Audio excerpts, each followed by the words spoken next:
Radio Publique Africaine.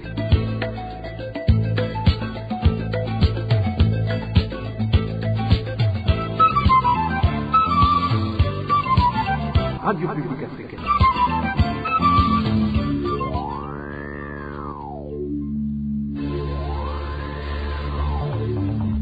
C'est le moment de suivre le journal parlé en français. À la présentation, Onésime Douchimagité. Ravi de vous retrouver, mesdames et messieurs, à ce rendez-vous d'information de ce samedi 1er juillet 2023, dont voici le sommaire. Célébration ce samedi du 61e anniversaire de l'indépendance du Burundi. Différents acteurs politiques, ceux de la société civile, trouvent que cette indépendance n'a pas été appliquée et vécue comme l'avait souhaité son héros, le prince Louis Rwagasore. Au sommaire également, les clients de la régie des eaux en province de Rumonge ayant sollicité les compteurs dénoncent des cas de corruption. Les clients ayant donné des pots de vin sont servis dans les prix brefs délais. Le mini-magazine au cœur de la société d'aujourd'hui se focalise sur l'habitude de offrandes dont bénéficie le chef de l'État burundais et certains hauts dignitaires du CNDD FDD. Voilà pour le sommaire.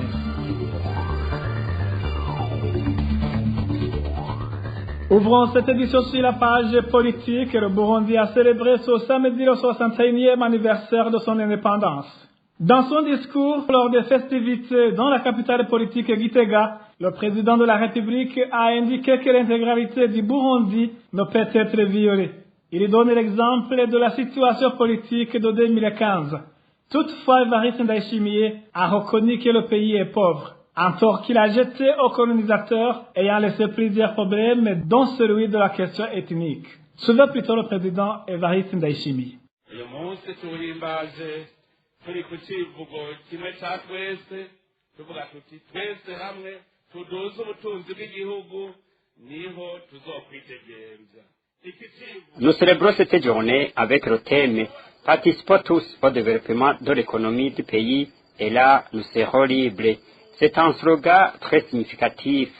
Tu ne peux être libre alors que tu ne fais que commander. Si tu comptes sur une autre personne, tu ne peux pas être libre. J'aimerais parler de la cause de notre pauvreté après 61 années d'indépendance. C'est parce que la colonisation nous a gravement affectés.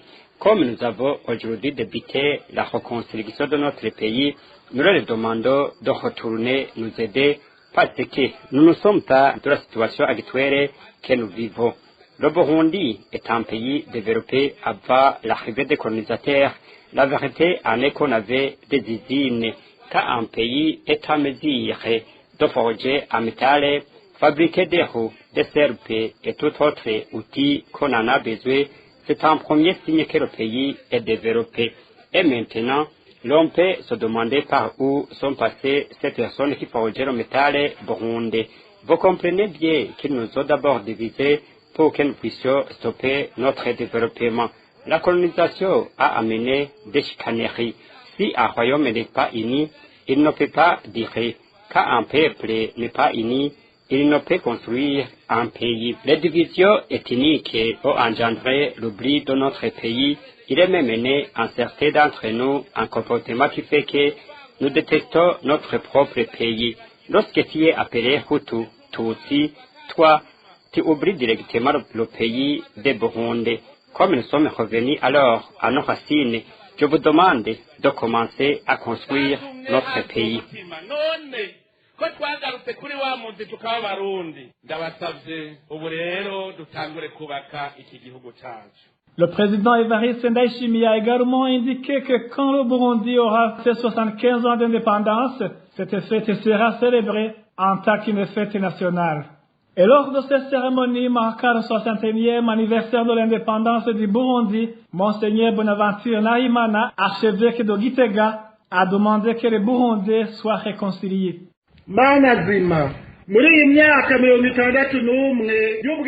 Dieu Tout-Puissant, durant les 61 ans de l'indépendance de notre pays, nous avons traversé beaucoup de difficultés et de crises.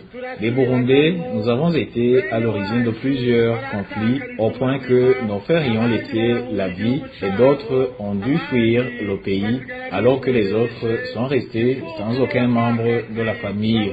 Pendant cette période, les orphelins et les veuves n'ont eu aucun secours.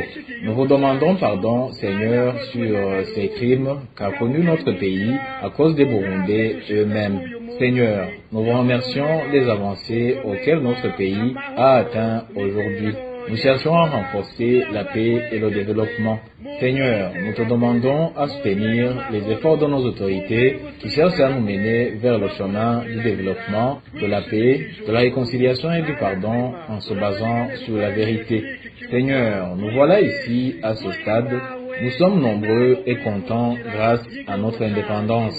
Aide-nous à protéger notre indépendance et à le renforcer au point que même la communauté internationale remarque que c'est toi qui nous as accordé ce pays et que nous voulons l'organiser selon ta volonté, comme nos ancêtres qui savaient que c'est toi la source de tous les biens, que ce soit les enfants, les champs et les bétails. Bénis tous ceux qui sont présents ici et tous les Burundais qui sont en train de suivre ces cérémonies afin que tout se déroule selon ta volonté et qu'on puisse continuer à renforcer la paix et la justice divine. Nous le demandons tous au nom de Jésus-Christ, notre Sauveur.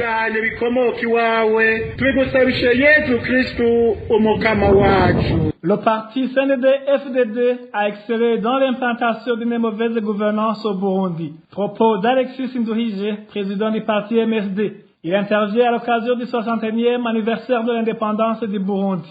Pour cet homme politique, si les colons étaient venus piller le Burundi, le parti CNDD-FDD lui ravage toute l'économie nationale. Selon Alexis Nduhije, cette défaillance se fait remarquer à travers la famine qui sévit au sein de la population burundaise. Itariki ya mbere mu kakaro itwibutsa uko basokuru na badata bagwanije intwaro y'abakoloni imyaka itari mike. Muri make intwaro y'abakoloni yari intwaro y'amabandi bafashe igihugu. La date du 1er juillet nous rappelle l'époque et la façon dont nos grands-parents ont combattu contre les colons pendant plusieurs années. En quelque sorte, le pouvoir des colonisateurs était un pouvoir de bandits qui ont pris notre pays par force et qui ont gouverné les Burundais dans des conditions d'esclavage. Actuellement, on peut se poser une question. Est-ce que réellement les Burundais sont indépendants? Le pouvoir en place du CNDD-FDD, le CNDD-FDD a expulsé les Burundais de leur pays. Il a emprisonné les Burundais victimes de leur vie. Beaucoup de Burundais ont vu leurs biens, ont été saisis par le régime. Aujourd'hui, le CNDD-FDD est venu piller le peuple burundais plus que ne le fait les colonisateurs. C'est compréhensible que les colonisateurs soit des bandits parce qu'ils étaient des étranges. Ils n'avaient pas la volonté de développer notre pays. Ils sont venus pour piller notre pays. Mais ce que fait le CNDD-FDD est pire que les colonisateurs parce qu'aujourd'hui, les Burundais sont pauvres et condamnés au chômage. Nous avons besoin de dirigeants sages. Nous devons nous lever tous pour combattre le CNDD-FDD jusqu'à qu'on installe un régime démocratique voté par les Burundais eux-mêmes, donc les autorités qui aiment et respectent son peuple. En ce moment-là, nous pourrons dire que nous avons l'indépendance. Nous guhaguruka twese tukagwanya CNDD-FDD gushikaho dushiraho intwaro ya demokrasi abarundi bo bonyene bitoreye bagatora abazobatwara nk'abasuku babo babubaha babakunda babitwararika. Ico gihe niho tuzoba dushikiye koko intahe y'ukwikukira y'abarundi. En ce jour de célébration du 61e anniversaire de l'indépendance du Burundi, l'ancien vice-président de la République du Burundi, Frédéric Bamvuginyumvira, qui est président de la coalition CEFOR Arusha, rappelle que le pouvoir du CNDD-FDD a violé les accords d'Arusha dont l'objectif était la réconciliation de tous les Burundais, ce qui a replongé le pays dans la crise politique. Cependant, il donne l'espoir au peuple burundais que la crise finira par terminer, en les interpellant aussi à changer de mentalité afin qu'ils puissent laisser un héritage aux futures générations un beau pays. Suivez plutôt Frédéric Bamvuginyumvira, président de la coalition CEFOR Arusha. Barundi kazi, mu gihe turiko twibuka imyaka 60 iheze Burundais et Burundaises, au moment où l'on célèbre 61 ans d'indépendance du Burundi, permettez-nous de vous saluer partout où vous êtes. Que notre salutation de paix puisse vous donner l'espoir qu'après la pluie vient le beau temps. Nous voulons aussi vous rappeler qu'après ces 8 ans dans les ténèbres, suite au pouvoir égoïste qui caractérise le CNDD-FDD, en passant outre l'accord d'Arusha et la Constitution qui en est issue, ce mauvais comportement a suscité la révolte des centaines de Burundais qui sont descendus dans les rues en s'insurgeant contre la violation de cette Constitution issue d'un consentement des Burundais. Au lieu de reconnaître que les Burundais étaient sur la voie de la vérité en luttant pour le respect de la Constitution de 2005, ce pouvoir a tué les manifestants. D'autres ont été jetés en prison, d'autres sont portés disparus et environ 500 000 Burundais se sont réfugiés dans différents pays. Aujourd'hui, le pays a régressé presque dans tous les secteurs. Nous voulons demander à tous les Burundais de changer de mentalité en s'unissant tous pour le rétablissement de l'accord d'Arusha pour la paix et la réconciliation, en faisant tout notre possible pour que ce pouvoir qui a détruit le pays soit totalement éradiqué. Que tous ceux qui se trouvent dans le pays ou à l'étranger puissent toujours se rappeler que le Burundi est notre pays à nous tous pour que nous puissions œuvrer ensemble dans le but de délivrer ce pays détruit par ce pouvoir.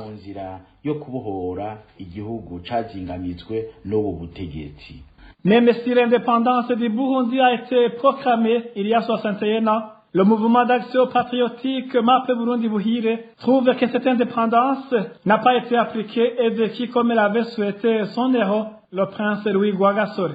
Suivez plutôt professeur Libéran Bashirakanzi, il est porte-parole du mouvement MAP Burundi Buhire. Ce samedi 1er juillet 2023, le 60e anniversaire de l'indépendance nationale. Effectivement, pendant ces 61 ans, le Burundi est dirigé par ses fils et filles. Nos grands-parents ont mené une lutte longue et acharnée pour arracher cette autodétermination. Le fer de lance de ce noble combat reste sans nul doute le prince Louis Rwagasore et ses compagnons de lutte. Le 1er juillet 1962, le drapeau national a été hissé pour la première fois. Celui de la Belgique a été enlevé. Malgré la situation socio-politico-économique et sécuritaire, nous pouvons bien affirmer que le Burundi est indépendant. Mais les questions que nous, les Burundais, devrions nous poser, 61 années se sont déjà écoulées. Qu'avons-nous fait et appris au cours de ces 61 dernières années? La majorité des Burundais ont-ils réellement profité de cette souveraineté nationale? Les symboles de cette indépendance ne sont pas respectés. Le drapeau national est devenu comme un jouet. Peu de Burundais savent chanter l'hymne national et encore moins bien comprendre la signification des paroles. Pourquoi sommes-nous arrivés là? Premièrement, depuis la mort du prince Louis Rwagasore,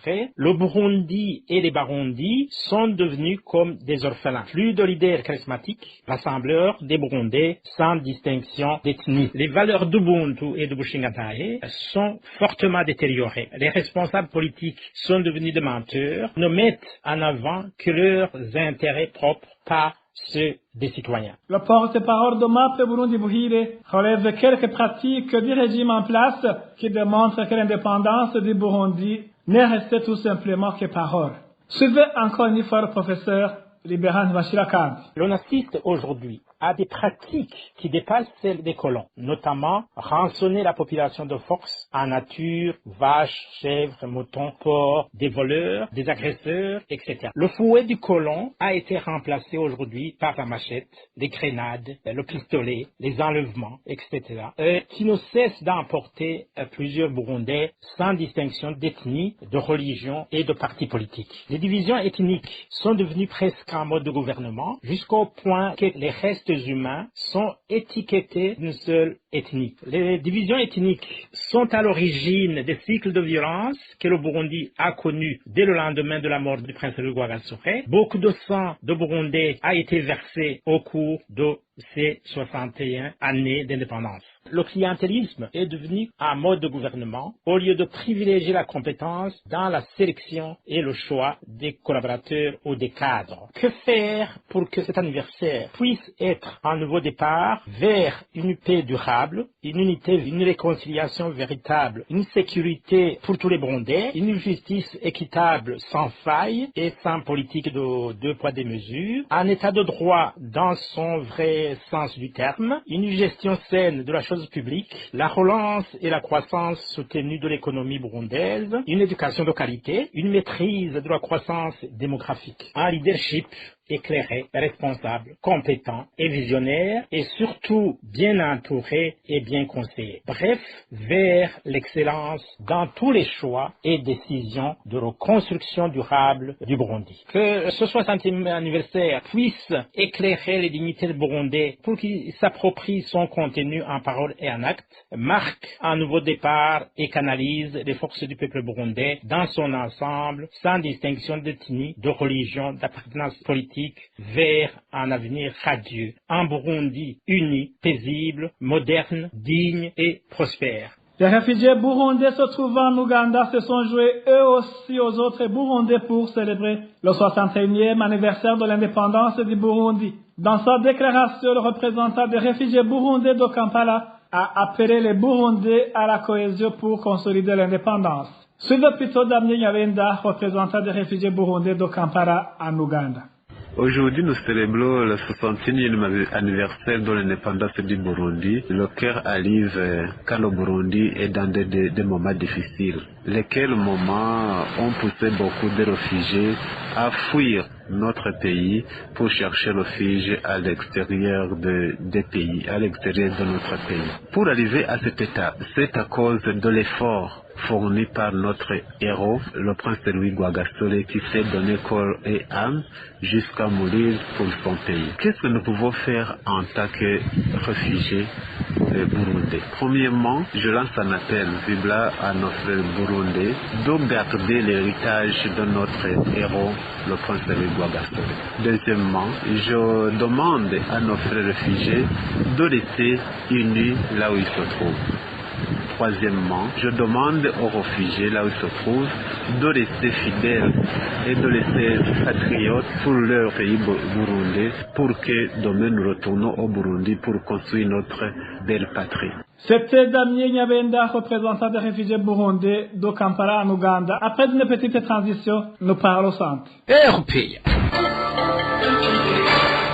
Les patients qui fréquentent le centre de santé de la zone Lugazi, commune Kabarore en province de Kayanza, déplorent l'absence du courant électrique dans cette structure sanitaire. Ils font savoir que les malades alités éprouvent d'énormes difficultés pendant la nuit à cause de l'obscurité.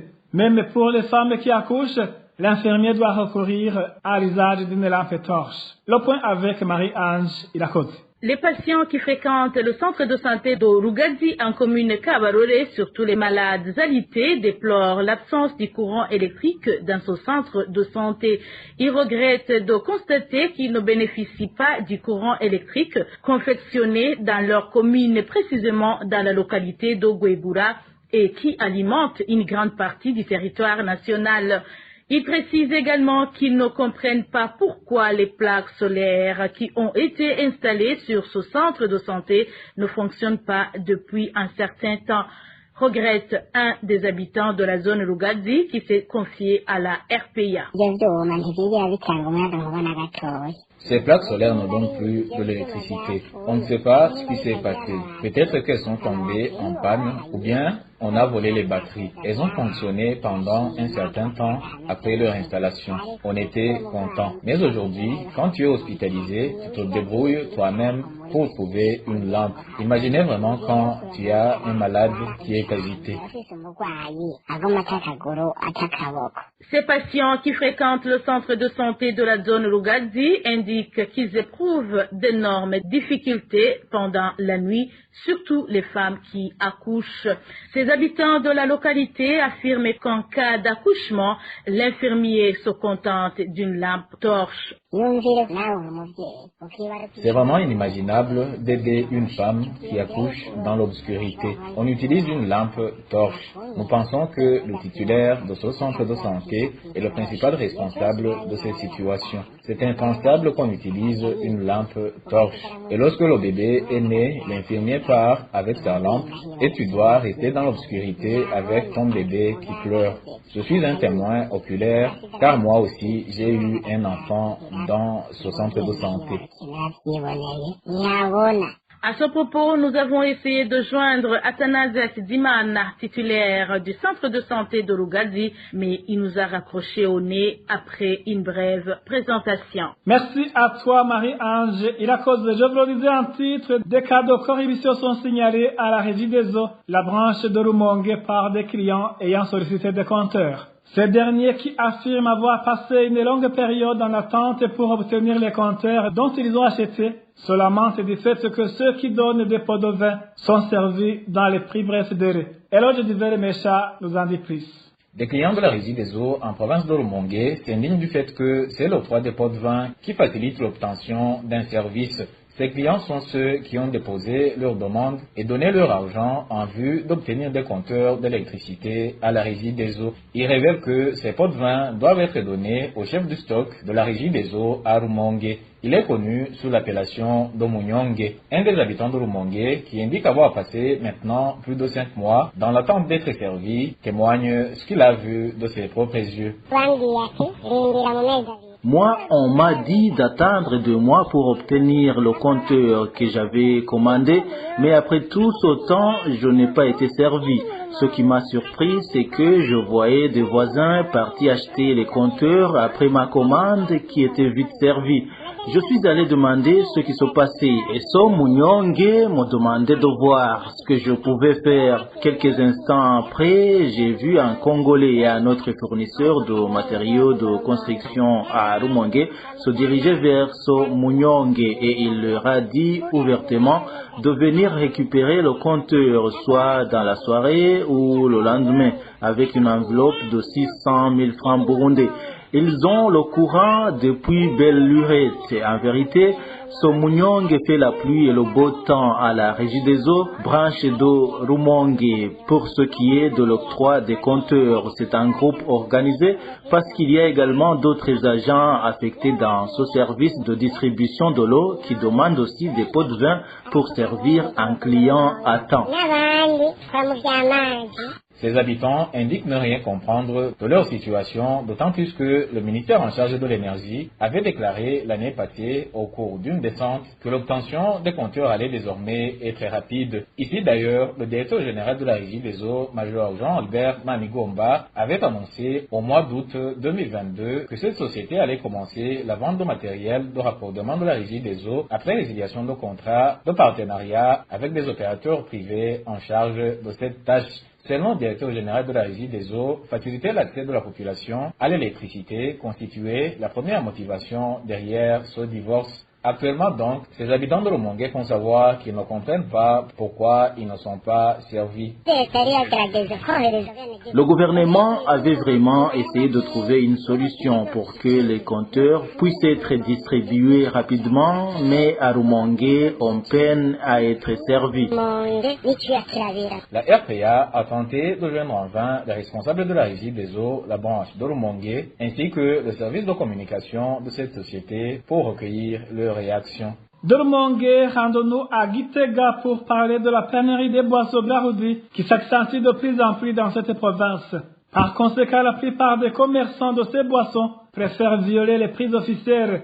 Mais pour ceux qui aspirent au respect des prix fixés par le gouvernement, ils préfèrent abandonner la commercialisation de ces boissons. Le point avec Eric Nyonzima. Il existe deux types de buissons dans la province de Gitega, ce qui applique les prix officiels fixés par l'État et ce qui ajoute 200 ou 400 francs à chaque bouteille de prix Blaloudi. Il y a aussi les hôtels qui fixent les prix selon leur entendement. Suite au fait que les produits Blaloudi manquent souvent ou s'obtiennent en quantité insuffisante et des fois font carrément défaut dans des buissons au prix officiel, dans des buissons de standing et dans des hôtels, les boissons ne manquent jamais ou du moins manquent très rarement. C'est cela qui fait donc que les clients des bistrons au prix officiel reproche aux détenteurs de ce type de bistrons de vendre les boissons aux détenteurs des bistrons d'Eurostanding. Il précise que les détenteurs des bistrons d'Eurostanding achètent les boissons en ajoutant 100 francs ou 200 francs à chaque bouteille achète. Les détenteurs des bistrons d'Eurostanding sont de leur côté reprochés que lorsque leurs stocks de boissons sont vides, ils achètent toutes les boissons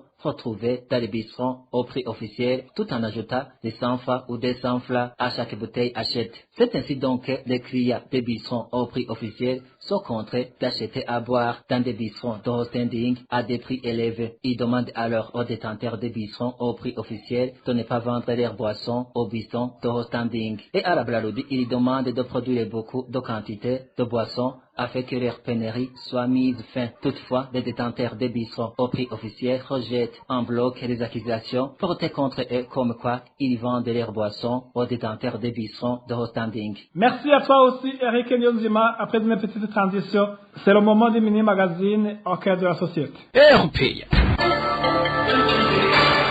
Le mini-magazine au cœur de la société d'aujourd'hui se focalise sur la visite des offrandes dont bénéficie le chef de l'État burundais et certains hauts dignitaires du CNDD-FDD. Une habitude qui s'est manifestée depuis que le parti CNDD-FDD est au pouvoir. Au cœur de la société vous est présenté par Pierre Gahungu. Au cœur de la société. Au cœur de la société est une émission de tous les samedis, préparée en synergie par les radios Inzamba, Agateka Kawe, Radio RPA, Ijuya Nyagihugu, ainsi que la radio-télévision Renaissance. 61 ans après le départ des colons du Burundi, certaines des pratiques coloniales restent dans la mémoire des Burundais, entre autres le slogan Zanamagi Zanamasoro, qui était utilisé par les chefs coutumiers burundais pour collecter les œufs et le beurre à offrir aux colons. Les Burundais n'avaient pas de choix, ils offraient ces produits mais à contre-cœur. Actuellement, offrir des dizaines de vaches, des vivres au président de la République est devenu une pratique d'usage pour l'accueillir dans ses descentes à l'intérieur du pays. Comment l'opposition politique apprécie-t-elle cette pratique? C'est de cela qu'on va parler dans ce mini-magazine au cœur de la société de ce 1er juillet 2023. Pierre Gahungu à la présentation. Bienvenue.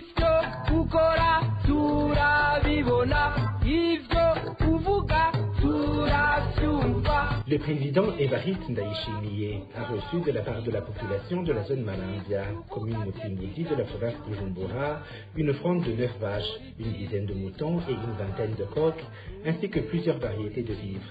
C'était le 24 juin 2023, lors de la cérémonie de clôture d'une période de 4 jours pour fêter les 3 ans qu'Évariste Ndayishimiye vient de passer au pouvoir. Désiré Nsengiyumba, gouverneur de la province de Bujumbura, au nom de la population de Malandia, a évoqué le sens de ses dons au chef de l'État. Ces offrandes proviennent de la récolte de la population. Nous avons fait une large sensibilisation pour les pousser à travailler davantage comme vous le prenez vous-même, Monsieur le Président. À part ça, il y a des produits de leur élevage, vaches, moutons, etc. Aussi, il y a des poissons en provenance du lac Tanganyika.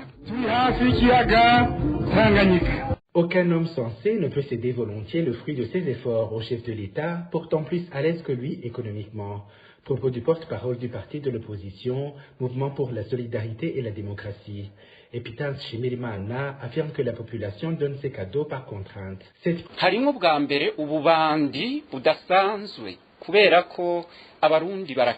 C'est tout d'abord un banditisme de grand chemin, parce que les Burundais sont pauvres, ils ont faim, certains enfants abandonnent même l'école à cause de la faim, ils souffrent de la carence d'habits, certains n'ont pas de frais de soins de santé, mais ils sont obligés d'offrir des bananes, des poulets, des chèvres que leurs enfants pourraient manger à quelqu'un qui est rassasié, qui les vole. Et en plus, ils se courbent devant lui comme si c'était Dieu.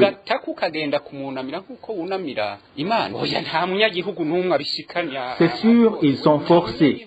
Un citoyen qui meurt de faim, un pauvre citoyen qui a un seul poulet ne peut pas donner des bananes et le poulet au président de la République qui a tout, qui a de l'argent, du bétail, etc. C'est impossible. Non, les citoyens sont soumis pour la seconde fois à la chicote, mais cette fois c'est de la part du parti CNDD, FDD et du pouvoir d'Évariste Ndayishimiye.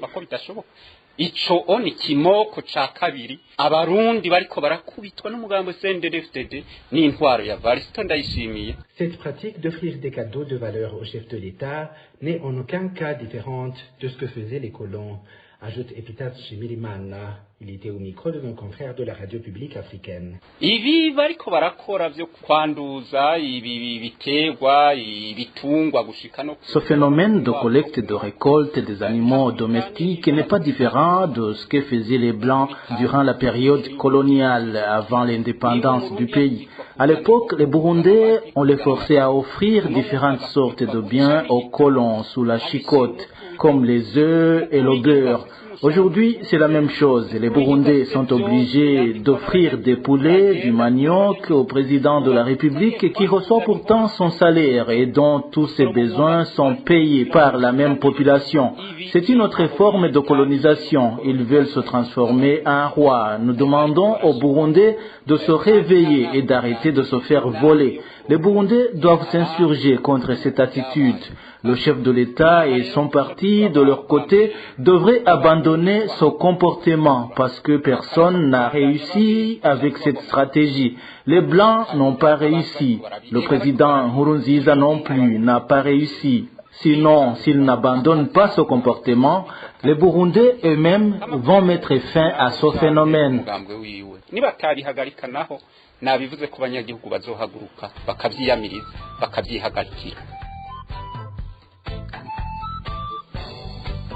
Depuis la campagne présidentielle, le président Ndayishimiye, partout où il passait, recevait des dizaines de vaches et des vivres en grande quantité comme cadeau de la part de la population, pratique qui continue jusqu'aujourd'hui comme vous venez de l'entendre. Et voilà, chers auditrices et auditeurs, c'est par ici que prend fin notre mini-magazine au cœur de la société d'aujourd'hui. Pierre Gahungu était à la présentation. Au revoir et bonne fête de l'indépendance. C'était l'émission Au cœur de la société. Merci à toi aussi Pierre Gahungu. Merci mesdames et messieurs d'avoir prêté oreille attentive. Ainsi s'achève cette édition. À la présentation, vous étiez avec Onésime de chez Magid. Bon week-end à tous.